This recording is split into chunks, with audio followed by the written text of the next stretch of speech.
Moin meine lieben Freunde und herzlich willkommen zum neuesten Video. Das mal ein paar Tipps, wo ich auch gerne gewusst hätte, wie ich Geld für die Fahrschule sparen kann. Und ich habe zwar mich extrem fürs TÜV-Fahren interessiert, ich habe auch Videos angeschaut, ich habe selber extrem viel geübt. Aber darum wollte ich euch das sagen, wie ihr wirklich das machen könnt. Und zwar ist es so, zuerst mal findet wirklich einen grossen Parkplatz. Du bist jetzt nicht so wie da mit Kies und nicht gerade neben der Schule, weil ich glaube, das geht wahrscheinlich nicht lang gut, bis da einer übermarschiert kommt und blöd redet. Vor allem, wenn es bei einer Schule ist, aber auch wegen dem Kies ist es auch noch ein bisschen gefährlich. Sucht euch einen grossen Platz, wo ihr könnt Spurgas lernen, also geradeaus fahren, langsam, wo ihr könnt Slalom fahren, wo ihr alle Übungen könnt machen, die ihr so braucht. Dann schaut, dass ihr wirklich das 1:1 übt oder noch besser. Ich sage so ehrlich, noch besser gönnt. Es geht leider nicht bei jedem Straßenverkehrsamt, das ist eben auch, finde ich auch ein bisschen gemein, aber es gibt Leute, die sagen, es spielt keine Rolle, du musst so oder so können fahren, egal wo du übst, was auch von Art stimmt, aber bei mir ist es so gewesen, ich habe noch mal geübt und das Wintertour kannst du eigentlich am Straßenverkehrsamt, wo du Prüfung hast, kannst du auch offiziell üben gehen. Auch nur zu bestimmten Zeiten, dann müsst ihr halt nachfragen im Straßenverkehrsamt. Und da bist du dort üben, wenn ihr die Wintertourprüfung macht. An anderen Noten geht es, glaube ich, als wenigen Noten. Aber schlussendlich auf einen grossen Platz suchen, wo wirklich nichts kann passieren kann, anderen Leuten vor allem, also euch selber auch, und dann üben. Alle Übungen machen, wo ihr müsst haben, eben Spurgas fahren auf die Zeit. Da könnt ihr ja langsam im Kopf zählen. Oder nicht dabei, wo kannst du die Zeit schon probieren, aber ihr müsst nicht das Zweite sein, du kannst einfach im Kopf zählen, ganz langsam zählen und dann, wenn du 1, 2, da bist du sicher schon zu langsam. Wenn du so auf 10 Sekunden oder so kommst, oder wie viel sind es? 15 Sekunden, dann hast du es auf jeden Fall schon geschafft. Dann bist du auf jeden Fall genug gut. Und da tut ihr ein bisschen gut, wenn ihr das macht, so Übungen, tut wirklich brutal üben. Weil, ich sage jetzt mal, ihr müsst 10 Sekunden arbeiten, aber wenn ihr fix 15 Sekunden arbeitet, fix, wenn ihr das Ganze in 15 Sekunden arbeitet, kann ich euch gerade das Beispiel zeigen, wie das funktioniert. Wenn ihr das in 15 Sekunden arbeitet, dann müsst ihr rechts fahren, dann schafft ihr das safe, weißt du? Ja, leck mir am Arsch, das war ja heute Morgen schon gewesen, stimmt. Also, aber wie bin ich denn gefahren?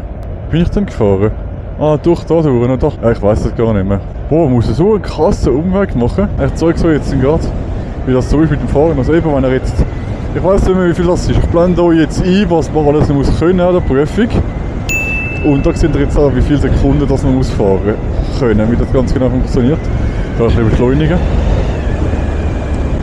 So einen krassen Umweg jetzt gefahren. Muss mal schauen, wie ich morgen arbeiten gegangen. Ja gut, da fahre ich eigentlich nicht da durch, aber da hinten, wo ich jetzt durch wollte, wo es gesperrt ist, will ich dann vielleicht das Navi auch machen, dass ich zügiger ans Ziel komme, aber jetzt spielt es keine Rolle. So, genau, jetzt müssen wir da vorne dann rechts durch. Und da ist ja gesperrt, da wäre man sonst normalerweise von links kommen. Boah, ich freue mich überhaupt nicht auf den Winter, wenn ich schon sehe, wie die Leute angelegt sind, ich könnte jetzt schon kotzen.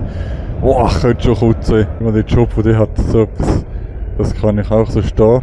Eben, da musst du so, wenn es nicht hinter mir, musst du so fahren, wirklich in Schrittgeschwindigkeit. Nur links eben, mach so, dann wirklich nicht. Nein, nur links eben, ich glaube, du darfst irgendwie Maximum 4 km/h haben, so. Und dann 10 Sekunden. 1, 2, jetzt muss ich fahren, jetzt kommt das Auto. So, Maximum irgendwie 10 Sekunden, 15 Sekunden so geschafft hast mit 4 km/h, dann bist du Bombe. Dann bist du richtig Bombe. Und einfach schaut einfach so, dass ihr wirklich richtig hart mit euch selber sind. Wenn ihr den Parkour selber wirklich richtig hart sind mit euch und euch schon könnt, dann ist es gut. Und da für das müsst ihr safe keinen Fahrlehrer haben. Für das, also wenn ihr es gibt Leute, die, wenn ihr das wollt, dann macht es. Oder nicht vorschreiben. Aber ich finde, grundsätzlich müsste es eigentlich ohne Fahrlehrer gehen. Ich sage es jetzt extra ein bisschen lieb, weil der eine oder andere will vielleicht einen Fahrlehrer haben. Brauchst du nicht. Und wenn du einen brauchst, dann Maximum für eine Fahrstunde. Also für eine Fahrstunde sind 40 Minuten Maximum für eine Fahrstunde. Aber schau dann, dass der Fahrlehrer nur für euch schaut und nicht die ganze Gruppe. Weil es sind dann immer viele Leute in der Gruppe, die üben. Und schaut, dass ihr nicht die ganze Gruppe dort lernt, sondern euch. Ihr zahlt dann. Oder? Und dann dürfen nicht so an diesen Leuten hingehen. Es kann ja auch sein, dass es aus liebevollen Gründen zu anderen noch geht, aber dürfen nicht, er muss euch helfen. Oh, ich habe so lange mit dem scheiß Umweg, ich bin zuerst einmal Schaffhausen, also nach Schaffhausen einen mega Umweg gehabt und jetzt wieder so einen Umweg. Boah, ich wäre safe schon daheim. Ich wäre jetzt safe daheim. Also ich glaube, ich habe mindestens eine Viertelstunde verloren. Mindestens. Ich fahre sonst meistens den Hinweg anders als den Retourweg zum Arbeiten und ich bin heute den Hinweg, weil es da so eine scheiß Umleitung hat, bin ich den Hinweg genau so gefahren, wie ich sonst den Heimweg gefahren. Das ist mir so komisch vorgekommen. Ich dachte, warum gehe ich jetzt arbeiten? Ich muss doch heimfahren. Weil normalerweise fahre ich genau den gleichen Weg, aber andersrum. Verstehst du, was ich meine? Anstatt so fahren und so. Das ist mir so komisch vorgekommen. Ja, und somit würde ich sagen, wäre es das für das Video. Ich hoffe, ihr habt viel Spaß gehabt. Bis zum nächsten Mal. Ciao, meine Freunde.